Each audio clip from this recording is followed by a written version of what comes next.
beau temps est parti, vous voyez. Oui, oui. Monsieur le Président. Voilà, oui. L'objet de votre visite, s'il vous plaît. Une visite de travail, une visite d'amitié.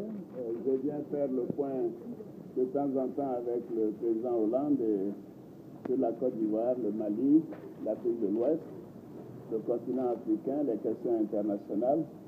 Nous avons eu un très bon échange. Vous avez décidé de gérer votre pays par ordonnance.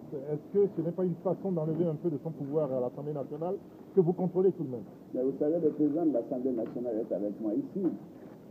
Donc, l'Assemblée est faite pour aider le gouvernement, contrôler le gouvernement et nous aider à aller de l'avant. Nous avons eu un taux de croissance de pratiquement 10% l'année dernière. Nous voulons aller encore plus vite. L'Assemblée a 2 sessions par an. Nous avons des dossiers urgents à prendre, à régler, et l'Assemblée nous fait confiance. Et de toute façon, ces dossiers repartiront à l'Assemblée quand l'Assemblée sera en session. Mais pour cette période, nous avons donc un calendrier assez précis et je pense que ce sont des dossiers qui feront l'objet de discussion à l'Assemblée le moment venu. Donc, vous savez, moi je suis un démocrate, hein. Je crois que c'est bien connu et je ne m'amuserai pas à soustraire d'une institution ses prérogatives et son rôle dans la gestion de l'État. Monsieur le Président, le Pentagone a qualifié la MISMA hier, les forces africaines, d'incapables dans son intervention au Mali. Oui. Que répondez-vous à cela?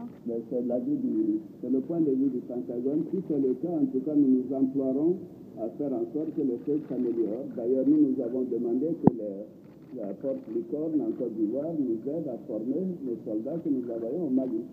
Mais vous savez, gérer des forces de 10 pays membres, ce n'est pas la même chose que d'envoyer une armée d'un pays.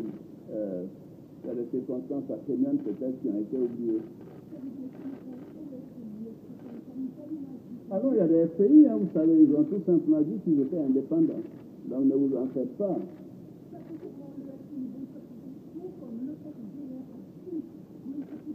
Oh là là.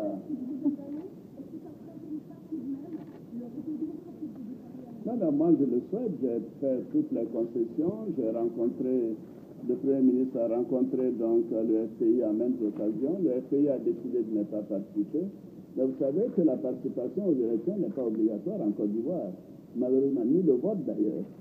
Donc on ne peut pas obliger un citoyen ou un parti politique à participer à des élections. Je le regrette, hein, je dois vous le dire. Mais Monsieur le Président, ça fait 2 ans, jour pour jour, que le président Gbagbo a été chassé du pouvoir. Ah bon, ça fait 2 ans? Jour pour jour, Monsieur le Président.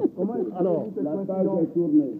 Oui, mais Monsieur le Président, quel est le message que vous adressez à ces partisans qui ne sont toujours pas rentrés? Ah non, vous savez, nous avions plus de 300 000 personnes à l'extérieur de la Côte d'Ivoire il y a 2 ans.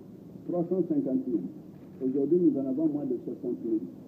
J'ai dit aux 60 000 qui restent, qui sont essentiellement au Libéria d'abord, et ensuite au Ghana et un peu ailleurs, qui rentrent au pays. Le pays est en plein chantier, un boom économique sans précédent, près de 10% de croissance l'année dernière.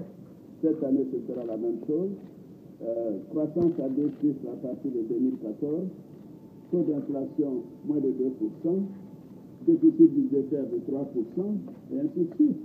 C'est un pays qui est en plein chantier, les emplois se créent tous les jours, c'est une opportunité, c'est un train qu'il ne faut pas manquer. Il faut qu'ils viennent, qu'ils apportent leur contribution à la gestion de la Côte d'Ivoire. En sécurité, Monsieur le Président? Mais bien sûr, bien entendu, ceux qui sont rentrés, certains ont même été accueillis par les forces de sécurité quand ils nous l'ont fait savoir, parce qu'ils avaient des appréhensions. Nous continuerons de faciliter le retour de ceux qui veulent rentrer. Même s'ils ont des choses à se reprocher, même s'il y a des mandats d'arrêt contre eux, ils seront accueillis et après, ils partiront devant la justice.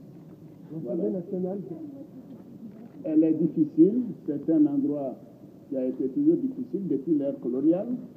Ensuite, depuis le début des indépendances, nous avons eu la guerre du Libéria. Nous avons eu des difficultés à l'ouest, nous les gérons avec le Libéria.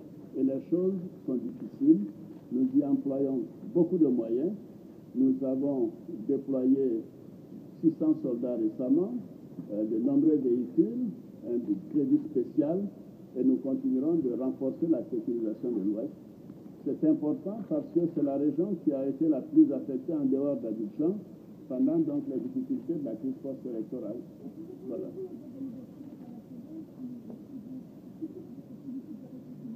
Oui. Oui, mais ces organisations oublient que après la Deuxième Guerre mondiale, combien de temps il a fallu pour la réconciliation?